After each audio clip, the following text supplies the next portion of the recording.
But let's move on to the Bank of England, because its chief economist, Hugh Pill, told a US podcast that there is a reluctance to accept that, yes, we're all worse off. I mean, if that isn't managing decline, I don't know what is.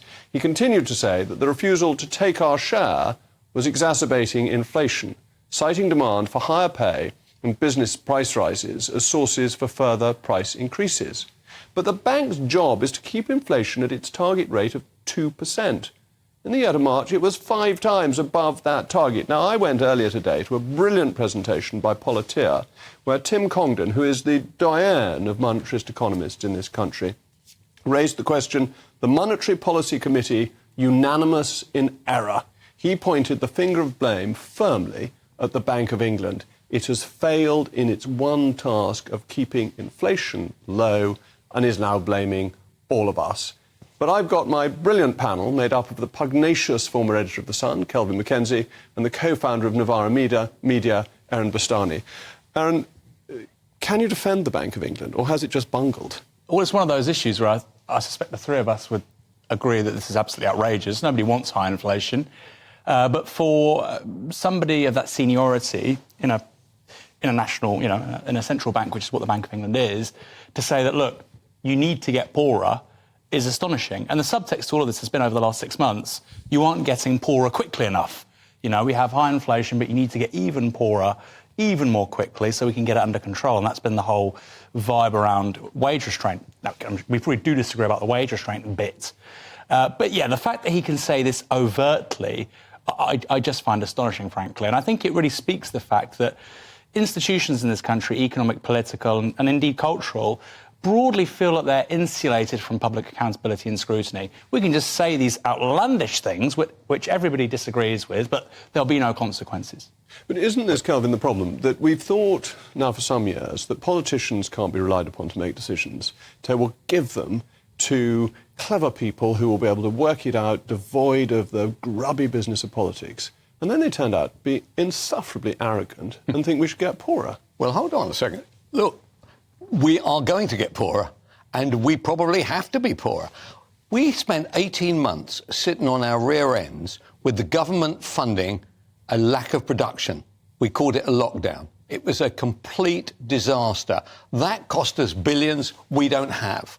Secondly, along comes Mr. Putin and up go energy prices by 400%. Then we have inflation. And then at the same time, we were ladling on. The Bank of England was pouring out monetarism at 100 miles an hour. We were going to have a disaster. And we've had the disaster, and we're going to have to go through pain. There is, whether the pain, if you were a monetarist, for instance, you would have not been throwing.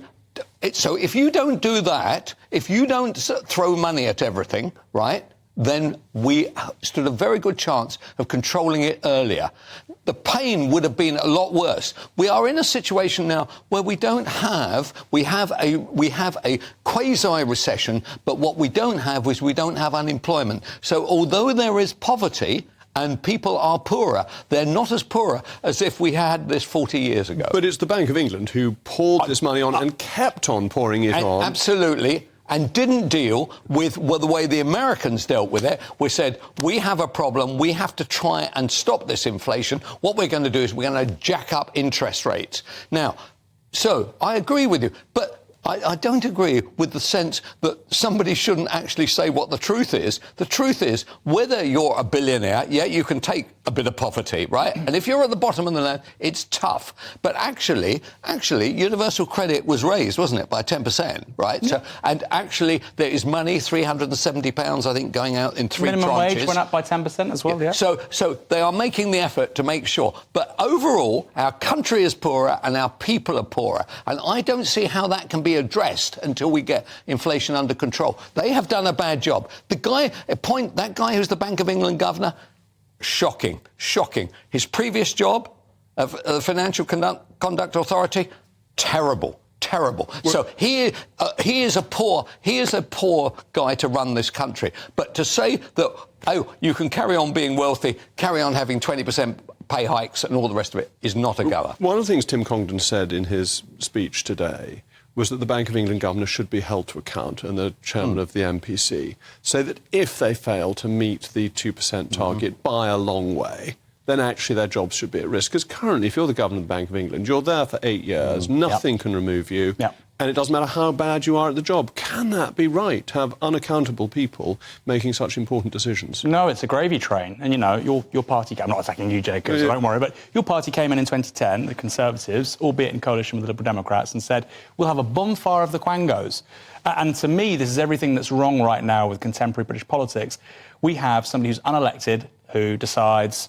you know, the base rate of interest, you know, that's what the Bank of England does on a regular basis, and they're paid a great deal of money for it.